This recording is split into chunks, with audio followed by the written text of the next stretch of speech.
Selamat malam teman-teman PKB. Kali ini saya lagi di rumah Sekretaris Dewan Suro PKB Jakarta Selatan. Kita lihat siapa dia sebenarnya. Ini foto-foto beliau bersama Gus Dur. Ada juga dengan Habib. Dan ini bersama Luhut. Om Luhut. Saya pikir kan kalau di dunia politik itu, kalau menurut saya itu kan tujuannya adalah bagaimana caranya kita membawa kesejahteraan untuk masyarakat. Tentunya kita harus berpolitik karena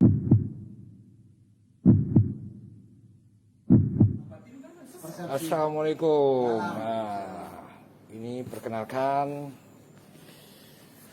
Pak. Aku manggil apa nih, Cak?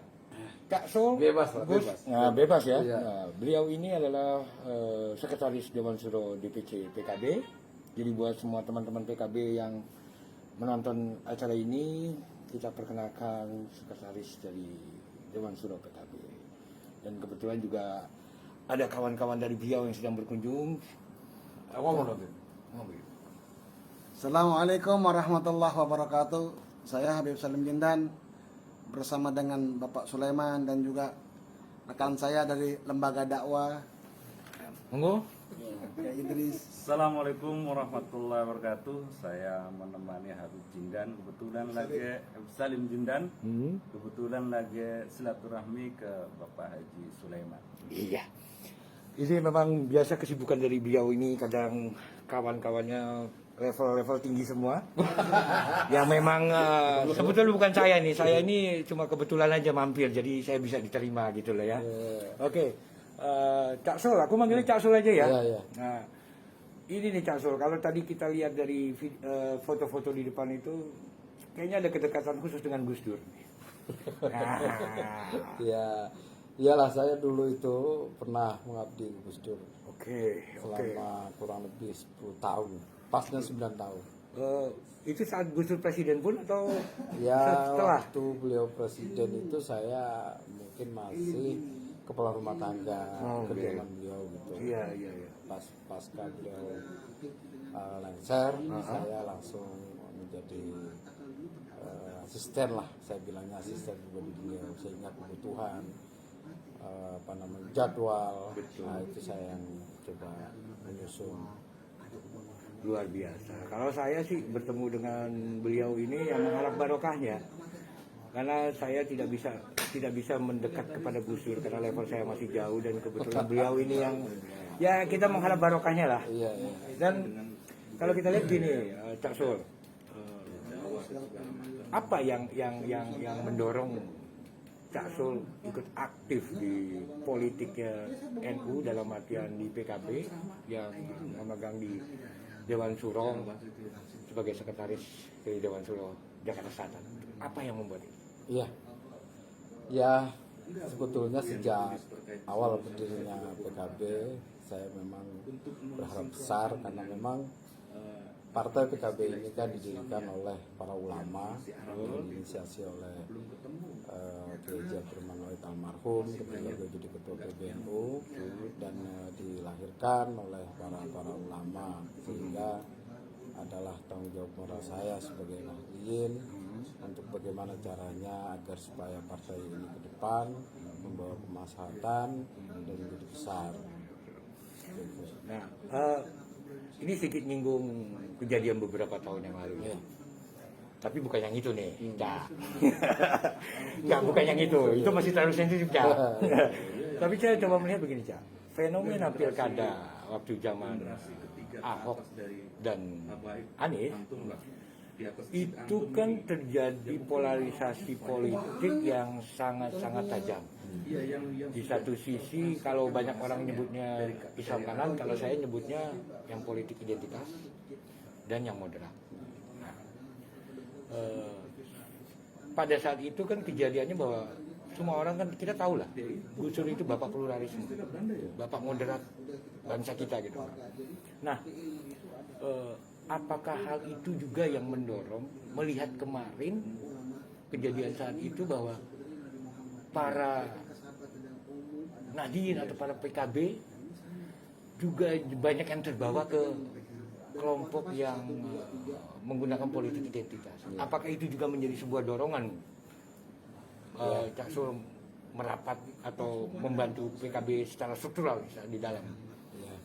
Ya, saya pikir kan kalau di dunia politik itu, kalau menurut saya itu kan tujuannya adalah bagaimana caranya kita membawa kesejahteraan untuk masyarakat.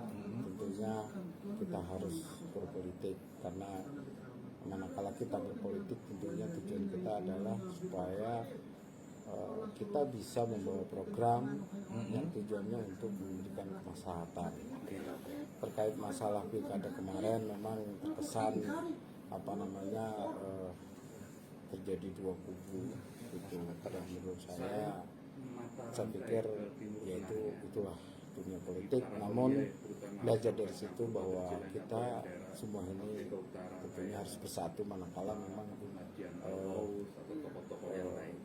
pesta demokrasi itu sudah lewat. Ya, buktinya hari ini saya tetap bergaul dengan para habaib yang kemarin kita berbeda, tetap karena kita tujuannya sama-sama bagaimana caranya supaya ini politik itu bisa memberikan manfaat kepada masyarakat.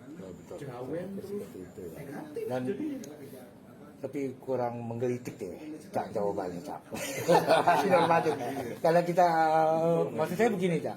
Memang ketika posisi jadi gini, di masyarakat ini sudah terjadi bukan terjadi perpecahan. Yang saya omongkan adalah melihat seni politiknya. Apakah Cak Sul ini ketika masuk PKB menjadi politik praktis kan ya, Pak ya? Apakah akan menggunakan politik identitas atau moderatnya Gus Dur? Oh iya, itu tetap. Saya tetap bagaimana caranya bisa membawa nilai perjuangan Gus Dur dalam cara berpolitik saya. Kita merangkul semua, bagaimana caranya politik ini menjadi suatu kebaikan gitu ya. Jadi saya tidak merasa bahwa saya berpolitik itu menjadi politik identitas seolah-olah saya Islami atau sosialisme. Saya tetap berdemokrasi, karena itulah tujuan cita-cita salah satu pendirinya Gus Dur, bahwa PKB walaupun didikan oleh para ulama tapi berasaskan Pancasila dan demokrasi. Nah itu jadi untuk warga Jakarta Selatan yang melihat hasil dari pertarungan pilkada kemarin merasa dikucilkan karena non muslim, bisa merapat ke PKB Jakarta Selatan. Oh pasti. Langsung yang nangani Cak Sul, orang yang memahami. Saya akan merangkul semua. Saya tidak melihat suku, agama, ras dan golongan. Betul. Kita harus bersama-sama membangun bangsa ini. Betul. Memang kita dilahirkan memang sudah berbeda-beda. Nah, sekarang kita coba agak sedikit masuk ke wilayah politik hari ini. Kita nggak membicarakan capres dari PKB karena sudah jelas keputusan Muktamar Bali bahwa Ketum Gus Ami adalah capresnya.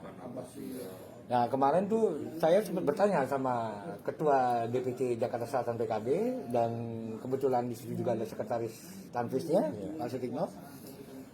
Melihat dari dua isu yang dimainkan oleh PKB, bahwa Mas Reza Komisi 6 menyebut bahwa cocoknya ke Puan, Mas Jazil Wakil Ketua MPR menyebutnya cocok ke AHY. Nah, saya mau nanya,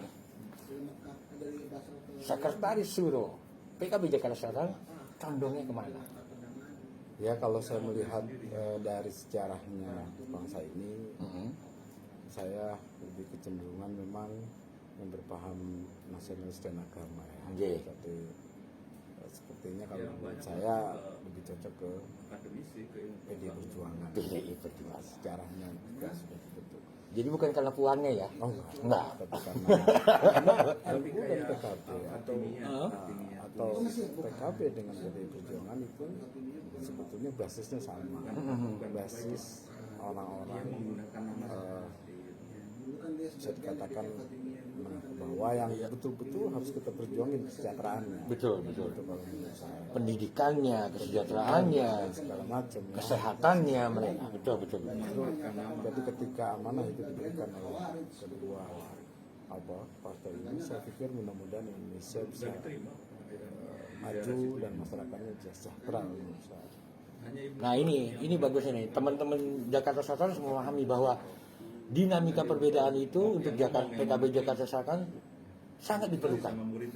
Kalau teman-teman semua tuh sempat melihat video kemarin bahwa jawaban dari sekretaris Suro dengan ketua DPC itu berbeda. Tapi itu biarkan perbedaan itu menjadi dinamika di lorong-lorong partai PKB Jakarta Selatan. Jadi untuk teman-teman yang baru tahu PKB, itu kondisi PKB Jakarta Selatan. Kalau yang sudah tahu PKB Jakarta Selatan, silakan memilih isu yang mana dengan alasan dan argumentatif yang rasional. Dan satu lagi kalau menurut saya bahwa politik itu kan adalah sesuatu yang tidak pasti. Politik itu dinamis, dalam 1 menit itu bisa berubah. Yang pasti manakala pimpinan kita dalam hal ini ketua umum telah menentukan, maka kita sebagai kader tentunya harus siap melaksanakan dan saling mengatur. Dan saya berharap ke depan kader NU akan menjadi pemimpin ke depan, karena memang sudah masanya. NU sebagai ormas terbesar, saya pikir sudah saatnya memegang negara ini. Dan hari ini saya melihat bahwa Gus Ami adalah kader yang memang sudah memenuhi syarat kalau menurut saya, karena dia sudah berpengalaman panjang, baik beliau pernah menjadi ketua pergerakan mahasiswa, beliau pernah menjadi eksekutif sebagai menteri tenaga kerja, sebagai diktator, sebagai ketua DPR MPR. Saya pikir Sebagai aktivis jalanan juga, saya lakukan gitu loh. Komplit lah. pengalaman beliau sudah bisa diandalkan dan bisa melihat apa yang dibutuhkan oleh bangsa. Jadi Gus Ami kalau nonton live ini sudah jelas seperti yang kemarin juga bahwa Jakarta Selatan lahir batin mendukung Gus Ami. Tinggal Gus Ami memilih wakil yang pantas siapa. Jangan lupakan yang di bawah, karena yang di bawah mendukungnya luar biasa. Mungkin sebagai penutup kata terakhir, ada pesan khusus dari Kak Sul untuk PKB aja. Begitu ya. Jangan yang umum-umum. Ya, saya berharap kader-kader PKB baik yang masih berjuang maupun yang sudah jadi tidak melupakan sejarah, tidak melupakan para pendiri, perjuangan para pendiri, dan pasti memperjuangkan masyarakat kelas bawah, terutama ke kampung, yang salah satu perjuangan Gus Dur yang sampai saat ini harus kita teruskan. Bagaimana ke kampung yang selama ini ikhlas mengajarkan para anak-anak ngaji lekar, itu ke depan PKB harus memperjuangkan, karena insya Allah ketika perjuangan kita membantu masyarakat kampung bisa terwujud, insya Allah PKB ke depan akan semakin besar dan akan mendapat kepercayaan dari masyarakat. Oke, nah sekarang yang umum dari saya. Ya. Buat orang-orang Jakarta Selatan yang memahami pola pikir Gus Dur, atau mengagumi Gus Dur, atau mencintai Gus Dur, ini di PKB Jakarta Selatan ada orang yang memahami pola pikir Gus Dur, arah politik Gus Dur. Jadi kalau yang mau mendekat ke PKB Jakarta Selatan, silakan. Sampai ketemu lagi saat kita bertemu dengan pengurus atau elit-elit PKB lainnya. PKB, PKB, sukses. Assalamualaikum warahmatullahi wabarakatuh.